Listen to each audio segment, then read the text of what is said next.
Halo minasan, balik lagi di channel Tao-chan, di mana kita akan membahas manga dan anime populer. Tapi sebelum itu, silahkan minasan klik tombol subscribe dan nyalakan lonceng notifikasi agar minasan tidak ketinggalan info terbaru dari Sensei. Bila sudah, mari kita berangkat dan tancap gas!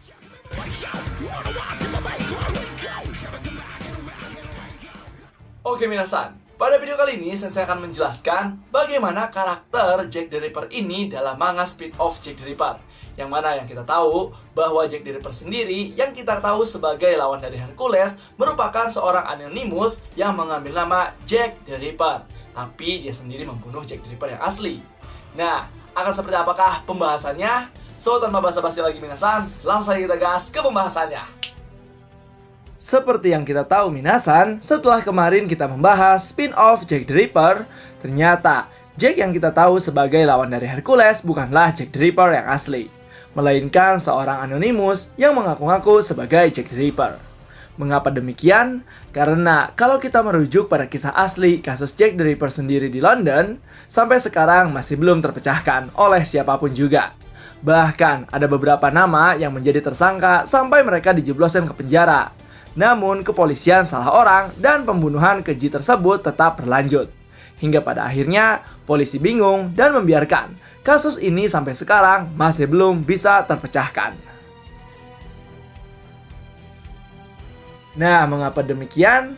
Kemungkinan besar nih dari situ autor Takumi Sensei mengambil inspirasi. Dan agar kisahnya aman, serta ada bumbu sejarah dan juga fiksi, Takumi menjadikan sosok Jack the Ripper sendiri adalah orang anonimus yang mengambil alih nama asli dari Jack the Ripper itu sendiri.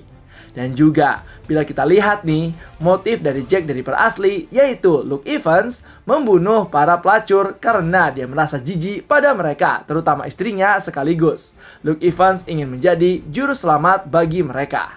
Sedangkan Jack Anonymous yang kita tahu, motifnya sendiri adalah membunuh karena hanya ingin melihat warna aura yang mengagumkan dari seseorang yang menurut dirinya kotor, sehingga dia dapat menciptakan seni yang hanya bisa dilihat oleh dirinya sendiri. Nah, selain itu juga, jika kita lihat nih dari perkataan Brunhild di akhir panel, dengan menunjukkan korban Jack Anonymous di HP-nya, rata-rata korbannya adalah laki-laki. Dan kalau kita merujuk lagi nih, pada sejarah serta informasi Jack yang kita kenal adalah sebagai impostor, maka ada kemungkinan besar Jack Anonymous ini akan membunuh para Jack palsu yang mengaku-ngaku sebagai Jack the Ripper asli.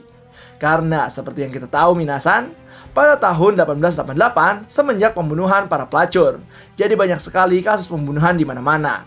Dan orang-orang tersebut mengaku-ngaku sebagai Jack the Ripper. Nah, dengan demikian, Jack Anonymous ini dalam kisah spin-off Jack the Ripper adalah membunuh orang-orang yang menurutnya kotor demi kepuasan dirinya sendiri.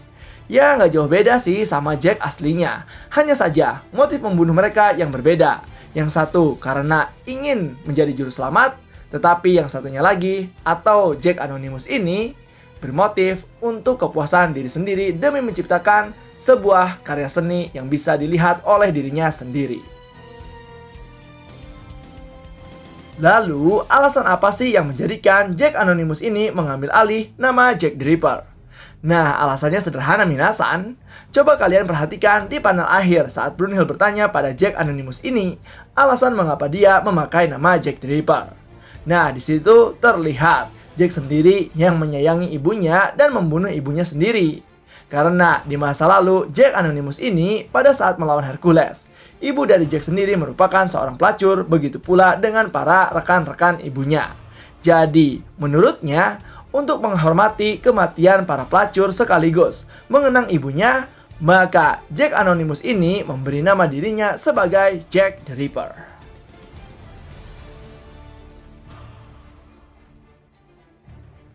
Nah, itulah minasan terkait pembahasan peran Jack the Ripper di manga spin-off Jack the Ripper. Jadi gimana nih menurut minasan terkait penjelasan ini? Apakah make sense atau punya pendapat lain? Silahkan isi di kolom komentar ya. So, tetap saksikan di channel Tao-chan agar minasan tidak ketinggalan info terbaru dari Sensei. Sekian dari Sensei, and bye-bye.